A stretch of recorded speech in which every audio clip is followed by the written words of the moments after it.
The crystalline walls of the Veltharan Imperial Court reflected light in patterns that made Carter Blake's eyes water. He'd been briefed on proper etiquette, studied the cultural primers, and practiced the formal bows until his back ached. None of it prepared him for the reality of standing before 300 alien nobles who looked at him like he was a specimen under glass. Princess Kyria sat on the elevated throne platform, surrounded by her attendants. The Veltharans were tall, elegant beings, with skin that shimmered like oil on water and eyes that held depths Carter couldn't read. The princess wore an elaborate crown that spiraled upward in impossible geometric patterns, each layer rotating independently in defiance of physics Carter understood. "The human delegation may approach," announced the court chancellor in heavily accented English. Carter stepped forward with his team, keeping his expression neutral. This was supposed to be simple. Sign the trade agreement. Exchange pleasantries. Don't start an interstellar incident. He'd done a dozen of these negotiations on colony worlds. This was just another day. The princess spoke in her native tongue, musical and flowing. The translator device in Carter's ear converted it instantly. "We welcome Earth's representatives to our court. The prosperity of both our peoples depends on mutual respect and understanding." One of Carter's colleagues, Ambassador Morris, responded with the prepared statement.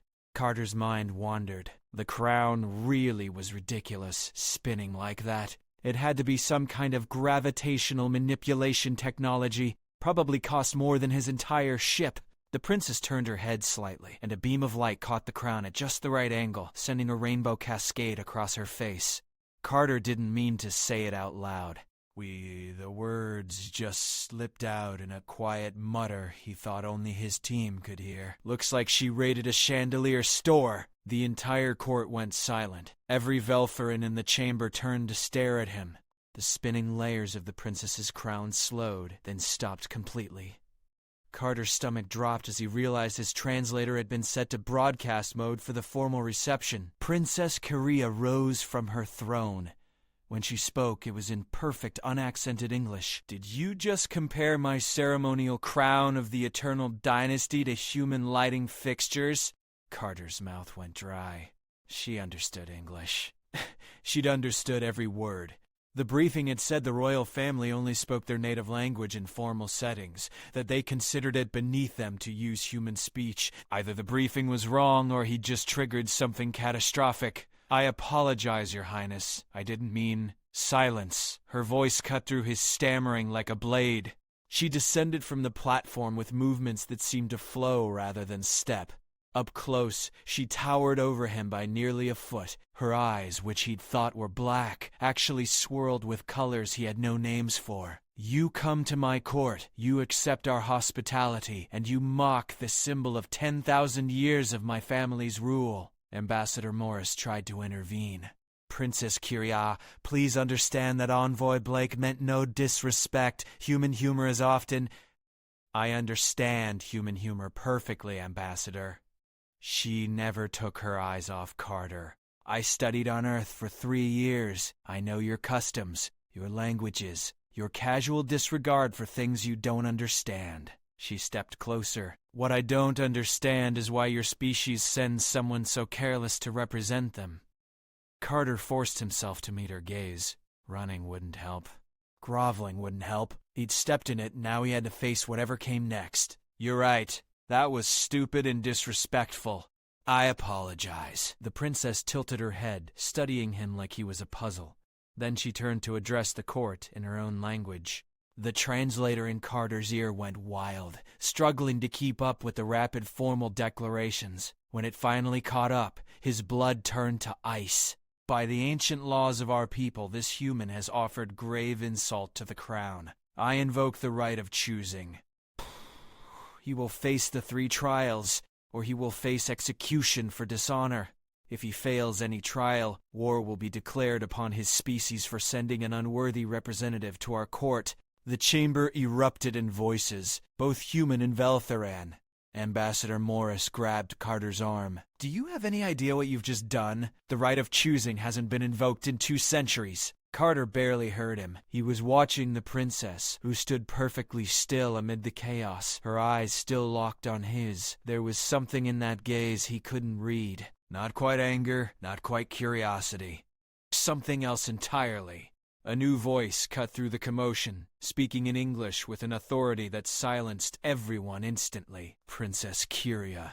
I believe we should discuss this matter privately before proceeding.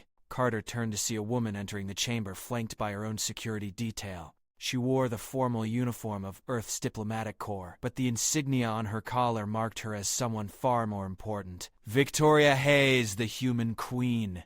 Not a monarch in the old sense, but the elected leader of Earth's unified government, and the supreme commander of all human diplomatic and military operations. She wasn't supposed to be here. She was supposed to be 3 systems away negotiating a mining treaty. The princess regarded the human queen with a slight incline of her head. Queen Victoria. An unexpected honor, but the law is clear. The insult was public. The response must be public. Then let's make sure everyone understands what's at stake. Victoria walked to the center of the chamber, her heels clicking on the crystal floor. She looked at Carter, and he saw something in her eyes that made his gut twist. This was bad. This was worse than bad. Envoy Blake, do you understand what the right of choosing entails? Carter swallowed hard. I gather it involves trials. 3 trials, the princess said. Of strength, of mind, and of heart, you will compete against champions of my choosing. If you fail even one, you die. If you refuse to compete, you die. If you die, your species is declared unworthy of alliance, and we will consider it an act of war that you send such an unworthy representative to our court. That's insane, Carter said before he could stop himself. I made a stupid joke that's not worth starting a war over. The princess moved so fast he barely saw it. One moment she was 3 feet away. The next her face was inches from his. You don't understand anything about my people, do you? The crown is not decoration. It is the physical manifestation of our connection to the ancient powers that built this empire. Mocking it is not like mocking a hat. It is like spitting on your species' entire history. Carter met her eyes and saw the truth there. She wasn't doing this out of personal offense. She was doing this because her entire court expected it. Because their laws demanded it. Because if she didn't, she'd look weak, and weakness in a ruler could lead to civil war among her own people. I understand, he said quietly. When do the trials begin? Tomorrow at dawn. She stepped back. You have until then to prepare. If you wish to say goodbye to your family, I will permit communication. Victoria stepped forward. I will serve as witness for humanity. Whatever happens, Princess, know that we respect your laws and your traditions. Envoy Blake will compete with honor. The princess nodded once, then turned and swept from the chamber, her attendants following like a glittering wave. As soon as she was gone, Victoria grabbed Carter's arm and pulled him toward the delegation's quarters. We have 12 hours to figure out how to keep you alive. Move. The delegation's quarters were luxurious but felt like a prison as Carter's team stripped off their formal wear and started pulling up every piece of information they could find on Veltharan trial customs. Ambassador Morris paced like a caged animal while Victoria sat calmly at the center table, reviewing data on her holographic display. The last right of choosing was invoked 214 years ago. Morris said, reading from his tablet. A Veltharan noble insulted another noble's family name. He failed the trial of strength. They executed him by throwing him into their star. Helpful, Carter muttered. He was strapped into a diagnostic chair while a medical officer scanned his vitals. Any records of humans competing? Humans have never been chosen, Victoria said. We've barely been in contact with the Veltharans for 50 years. This is unprecedented territory. Carter closed his eyes. So I'm going in blind. Not entirely. Victoria dismissed her display and looked at him directly. I've been negotiating with the Veltharans longer than anyone else in our diplomatic corps. I know things about their culture that aren't in the official briefings, such as the right of choosing isn't really about punishment. It's about proving worth. The princess doesn't want you dead, Carter. She wants to know what you're made of. By trying to kill me? Victoria smiled slightly. The Veltharans believe that true character only shows under pressure. The trials are designed to push competitors to their absolute limits. Strength, mind, heart, physical capability, intellectual prowess, and moral character. Pass all three, and you're considered worthy of respect. Carter absorbed that. What happens if I pass? No one knows. The last person to pass all three trials became the Veltharan equivalent of a saint. They built monuments to him. Great. No pressure. Carter stood up as the medical officer finished the scan. What are my odds? Honestly, I'd give you 1 in 10. Victoria stood as well. But I've seen you work, Carter. You're unconventional. You think sideways. That might be exactly what you need. Morris shook his head. Or it might get him killed faster. The Veltharans value tradition, order, proper form. Everything Carter isn't. Which is exactly why the princess chose him, Victoria said softly. She looked at Carter with an expression he couldn't quite read. She could have declared war immediately. She could have had you executed on the spot. Instead, she invoked an ancient trial that gives you a chance. Ask yourself why. Carter thought about those swirling eyes, the way she'd studied him. You think this is a test. Everything with the Veltharans is a test. The question is what she's testing for. Victoria moved to the window, looking out at the alien city spreading below them. Get some rest. Tomorrow you'll need every advantage you can get. Carter tried to sleep but couldn't. He spent the night reviewing everything he knew about Veltharan culture, their technology, their psychology. None of it felt useful. He was a diplomat, not a warrior. He'd passed basic combat training like every other envoy, but he was up against aliens who'd been bred for physical perfection. Dawn came too quickly. Guards arrived to escort him to the arena, and Carter found himself walking through corridors filled with Veltharan nobles who'd come to watch him die. The whispers followed him like a wave. The human. The fool. The dead man walking. The arena was a sphere of transparent crystal floating in the center of a massive chamber. Inside, gravity was optional. Carter could see the shimmer of the field generators maintaining the zero-G environment. Princess Kyria stood on an observation platform with Victoria beside her. The human queen gave Carter a slight nod. The princess's expression was unreadable. The trial of strength, the Chancellor announced. The human will face champion Vexthor in single combat. Victory is achieved by forcing surrender or incapacitation. Death is permitted but not required. Begin when ready. A door on the opposite side of the sphere opened, and Carter got his first look at his opponent. Vexthor was massive, easily 8 feet tall, with muscles that rippled under his shimmering skin. He wore minimal armor and carried no weapons. He didn't need any. Carter stripped off his formal jacket and stepped into the sphere. The moment he crossed the threshold, gravity vanished. He immediately started to drift, grabbing a handhold on the inner surface to orient himself. Vexthor floated effortlessly in the center, perfectly balanced. He'd done this 1,000 times. This was his element. Ready, human? The champion's voice was deep and resonant. Carter pushed off the wall, aiming for the center of the sphere. As I'll ever be. Vexthor moved like lightning. One moment he was meters away, the next his fist was driving toward Carter's face. Carter twisted desperately, feeling the air displacement as the blow missed by inches. He grabbed Vexthor's extended arm and used the momentum to spin around behind him, trying for a hold. The champion simply flexed, and Carter felt like he was gripping steel cables. Vexthor reversed the spin, slamming Carter into the sphere wall hard enough to make his teeth rattle. Pain exploded through Carter's back. He pushed off the wall before Vexthor could follow up, tumbling through the zero-G space. This was hopeless. The champion was stronger, faster, and infinitely more experienced in this environment. Think differently. What advantages did he have? Carter watched Vexthor orient himself with perfect precision. The champion moved like he was still in gravity, maintaining a consistent sense of up and down. It was elegant, efficient, and completely predictable. Carter stopped trying to orient himself. He let himself tumble, embracing the chaos of zero-G.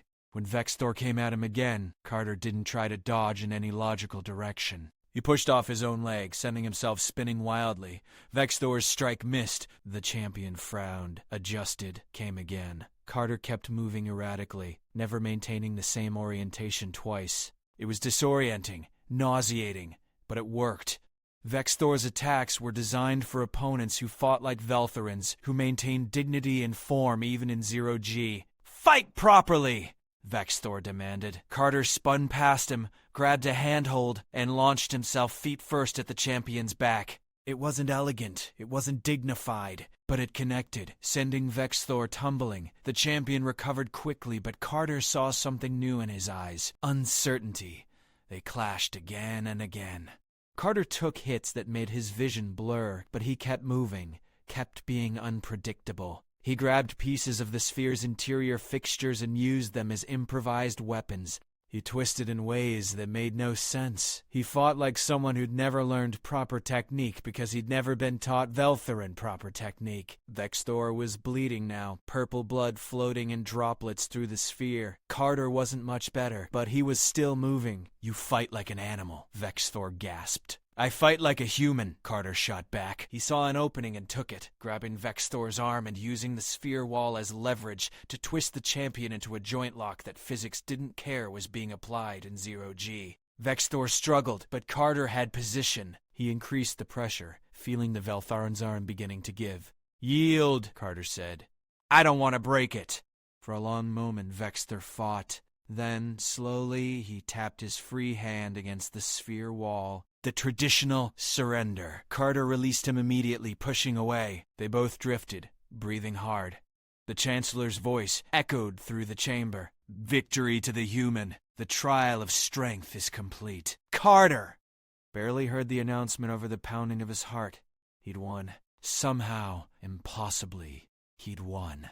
Medical teams entered the sphere to tend to both fighters. As they pulled Carter out, he looked up at the observation platform. Princess Kyria was watching him with that same unreadable expression.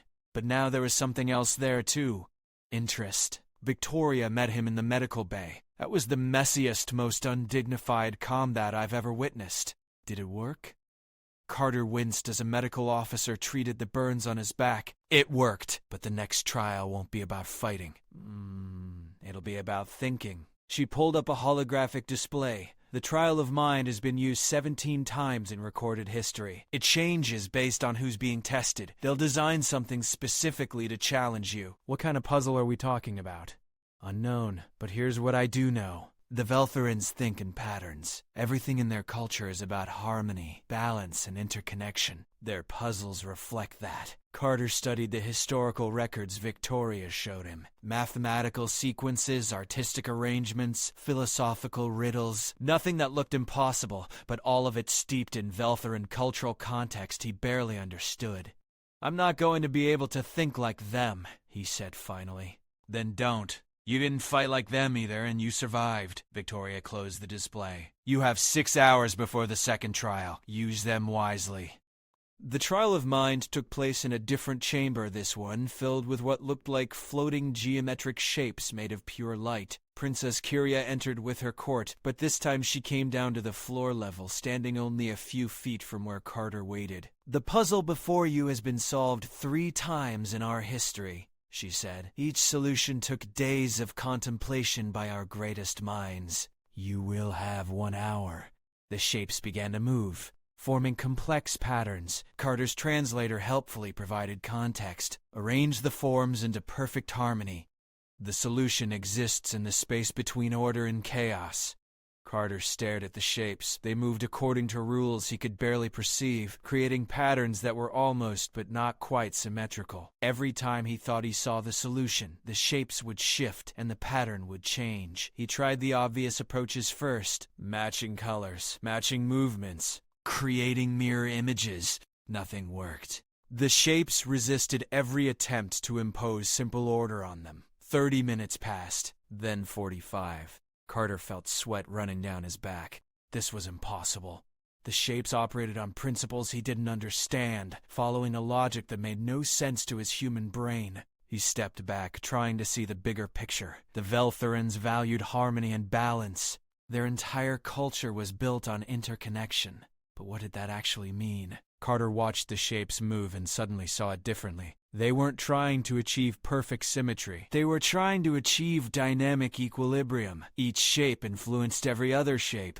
Move one, and all the others adjusted. It wasn't about forcing them into a static pattern. Boat! It was about finding the relationships that let them balance each other. It was like game theory. Nash equilibrium. A state where no single element could improve its position without disrupting the whole. Carter started moving shapes not to match each other, but to complement each other. Where one zigged, another zagged. Where one expanded, another contracted. He stopped trying to impose human logic and started looking for the natural balance points. The shapes began to stabilize. The chaotic movement smoothed into something more rhythmic. Carter adjusted, fine-tuned, guided rather than controlled. With 2 minutes remaining, the shapes locked into a pattern that was neither perfectly ordered nor completely chaotic. It pulsed with energy, each element supporting every other element in dynamic balance. The chamber went completely silent. Princess Kyria walked forward slowly, staring at the pattern. "This is not the solution," she said softly. Carter's heart sank. He'd failed. "This is a better solution." She reached out, her fingers passing through one of the light shapes. "In 3,000 years, no one has ever found this configuration."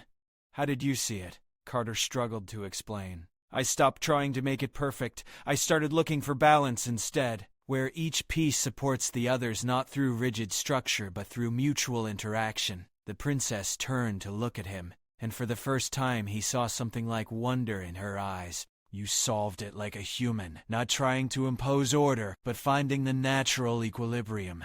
She gestured to the Chancellor. "The trial of mind is complete. The human has exceeded all expectations. 2 trials down, 1 to go." Victoria found Carter in his quarters that evening. He was supposed to be resting, but his mind was racing. "What's the trial of heart?" he asked before she could speak. "I don't know," Victoria admitted. "It's the most secretive of the 3. The records are deliberately vague. All they say is that it tests the competitor's true intentions." "That's not ominous at all, Carter."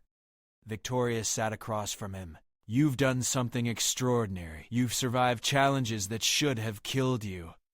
But I need you to understand something. This last trial isn't about your ability. It's about your character. Whatever happens, whatever they ask you, be honest. The Veltharans can detect lies in ways we don't fully understand.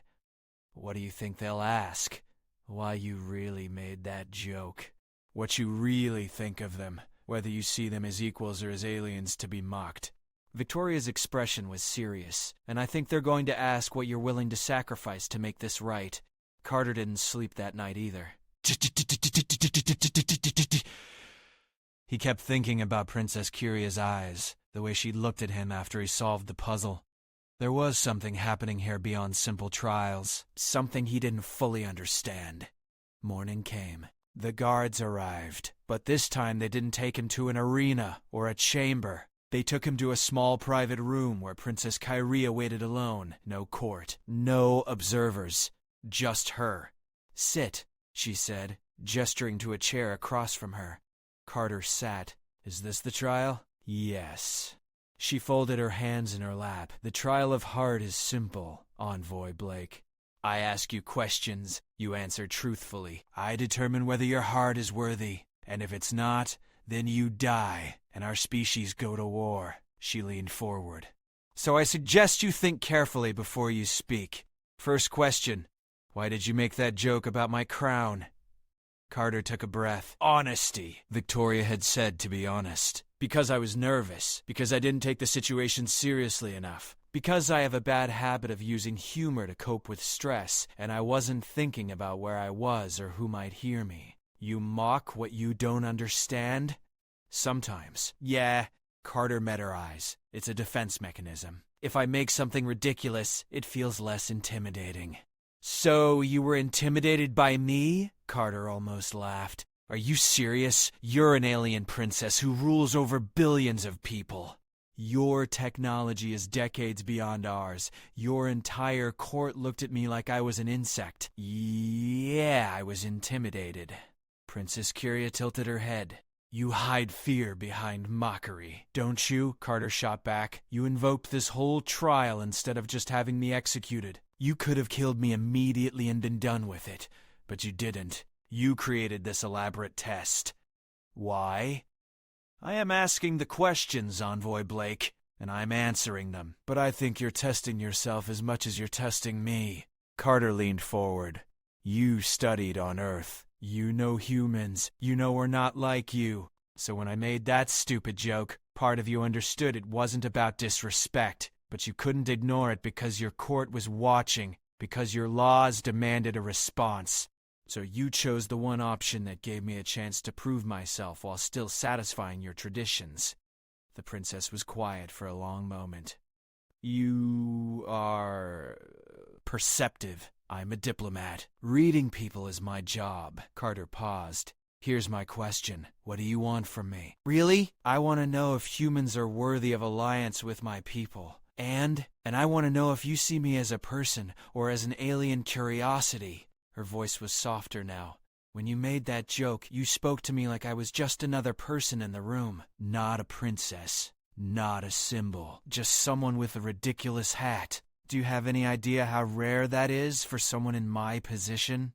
Carter started to understand. You're tired of people treating you like you're untouchable. I am surrounded by people who worship me, fear me, or want to use me. Never people who just see me. She stood, walking to the window. Your species is young, crude, and disrespectful of traditions that have stood for millennia. But you're also honest in ways my people have forgotten how to be. When you look at me, you don't see the crown of the eternal dynasty. You see a person. Yeah, Carter said quietly. I do. She turned to face him. Final question. If I declared you had passed all 3 trials, if I chose you to serve as my personal liaison to humanity, if I bound you to my service for the next decade of your life, would you accept? Carter felt the weight of the question. This wasn't just about him. This was about the entire future of human Veltharan relations. If he said no, she'd be insulted. If he said yes, his entire life would change. Can I ask one thing first? You may. Would I be serving the princess, or would I be working with Kyria? She smiled for the first time since he'd met her. It transformed her face completely. The latter. If you can tell the difference, then yes, I accept. Princess Kyria walked to the door and opened it. Outside, the entire court was assembled along with Victoria and the human delegation. They'd been waiting the whole time. The princess raised her voice to address them all. The trial of heart is complete. Envoy Carter Blake has proven his strength, his mind, and his character. By the ancient laws of our people, he has earned the right of being chosen. She placed her hand on Carter's shoulder. Before this court, I declare that Carter Blake of Earth will serve as my personal liaison to humanity. He will have all the rights and privileges of a chosen champion. His word will carry the weight of my authority. And any who harm him will answer to me personally. The court erupted in voices, some shocked, some approving, some clearly outraged. Victoria stepped forward, her expression carefully neutral. Princess Kyria, the human government accepts this arrangement. Envoy Blake will serve with honor. Carter looked at Victoria and saw the slight smile on her face. She'd known. She'd known from the beginning that this was what the princess wanted. Later, in private, Victoria confirmed it. The princess contacted me 3 days before you arrived. She said she was looking for a human who could see past the ceremony and tradition. Someone who would treat her like a person instead of a deity. When you made that joke, she knew she'd found what she was looking for. So this whole thing was a setup? The trials were real. You could have died. But yes, she was looking for someone exactly like you. Someone unconventional enough to survive, smart enough to adapt, and honest enough to see the truth. Victoria smiled. Congratulations, Carter. You just became the most important diplomat in human history. By insulting an alien princess, by treating her like a human being. Victoria headed for the door. Owen Carter, the princess requested that you join her for dinner tonight. Try not to make any more jokes about her jewelry. Carter watched her go, then looked out at the alien city beyond his window. His entire life had just changed because of one careless comment. But as he thought about Princess Kyria's smile, the way she'd looked at him when he called her by her name instead of her title, he realized something. Maybe that careless comment was the most honest thing he'd ever said. And maybe, just maybe, honesty was exactly what both their species needed.